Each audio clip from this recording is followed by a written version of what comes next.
Purihin ang Panginoon, Lord of God, Lord of Jesus. Isa pong pinagpalang buhay ng kapatid sa Panginoon sa Birthday Group. At kayo lahat na kasama namin sa virtual fellowship sa oras na ito sa nandang kay Marabon. Patuloy po tayong kabuti ng makapangyarihang Diyos. Patuloy natin maranasan ang kilos ng kanyang kamay sa lahat ng bagay na kailangan ng ating mga buhay. Yung pagiging kalmado ko daw masyadong manghid. Nagkakagulo na, sasabihin ko lang sa kanila, tahimik ka lang dyan. Mantalang yung misis ko, pag sa anak, gustong sumugod, mga kapatid. Di ba? Bakit yung care? Physically and emotionally. Ang ikatlong role ng mother is to correct, to discipline and train. To correct.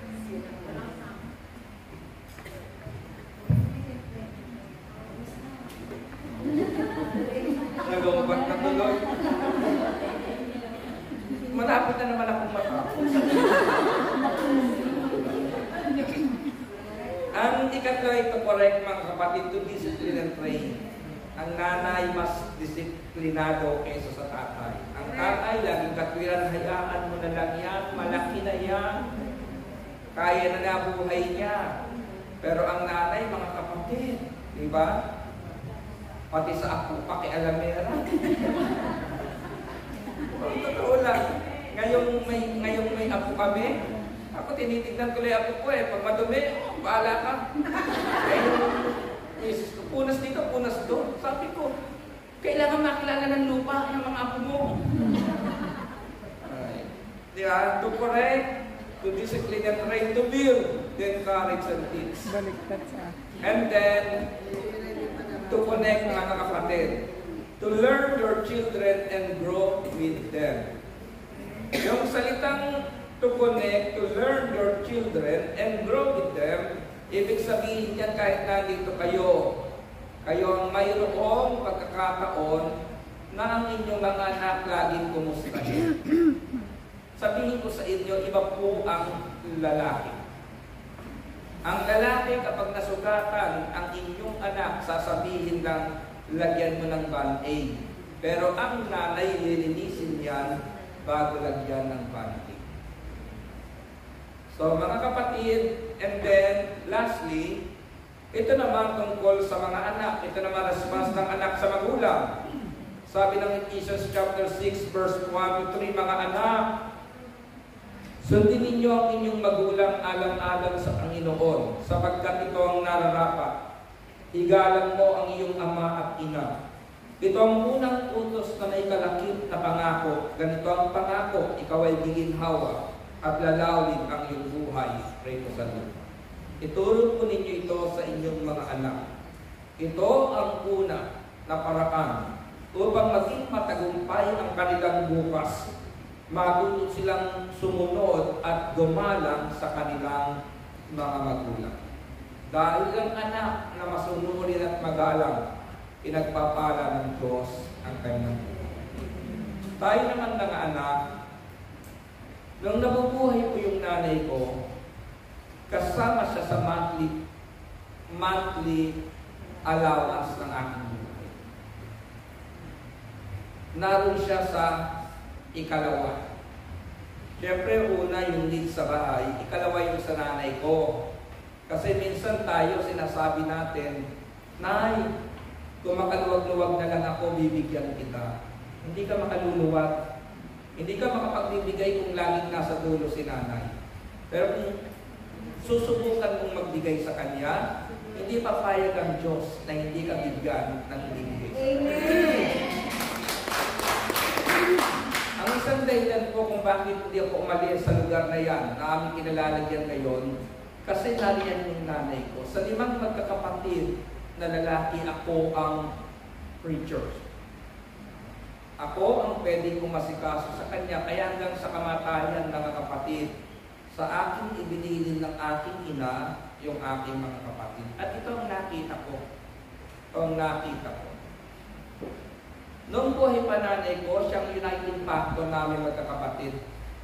Nakikita kami doon sa lumang bahay na kung saan pag-aari ng aking nanay na ngayon ay binigay namin sa bunso. Kapag tinatanong ko yung bunso ko na kapatid, kumusta sila? Pasko. Kamatayan ni nanay, nagsipunta ba dyan? Ang sagot sa akin, hindi na kuya. Mula nang mamatay si nanay, para kanya-kanya na tayo, ilan-ilan na lang tayong nagbabatian. So malaki po. Kaya kung buhay pa yung ating mga magulang, mga kapatid, ipadama natin yung pagmamahal sa kanya. Para pag dumating ang panahon na pumanaw man siya, walang lungkot sa iyong puso, walang regrets. Kasi itong gusto kong sabihin sa inyo. Ang anak na alam kong may pagkulang sa iyong magulang at kinamatayan niya, habang buhay na dadalhin ang iyong konsensya. Kaya habang may pagkakataon pa tayo mga kapatid, ipakita natin sa mga taong ginamit sa atin ng Diyos na sila ay ating pinapahalagahan. Amen. Tayo po tayo, mga kapatid sa Panginoon. Taas na mga prayer requests at patuloy natin idalangin sa Panginoon ang mga taong iniingatan ng ating mga puso.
pagdating sa aming puso.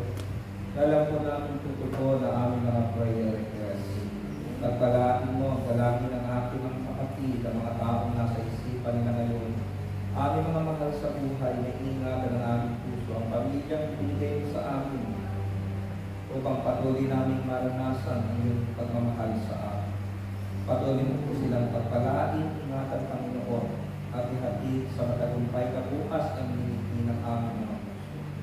Pagpalaan mo po bawat tahanang pinaglilingkuran ng aking mga kapatid, ang kanilang mga employer. Ang patuloy na kalakasan, kalusog at kalinga ng aming physical na katawan, ang pinansyal na pangangailangan ng aming buhay. Patuloy po namin pinagkakatiwala sa iyo. Ang mga pagkalaan na rin po ang handog ng aking mga kapatid at patuloy na ibalik sa kanilang buhay na hindi sa sapat nilang pangangailangan. O Diyos, sa iyong aming pagpunit pasasalamat ang ngalan ng Jesus, sa ngalan ng Ama, ng Anak, ng Espiritu Santo.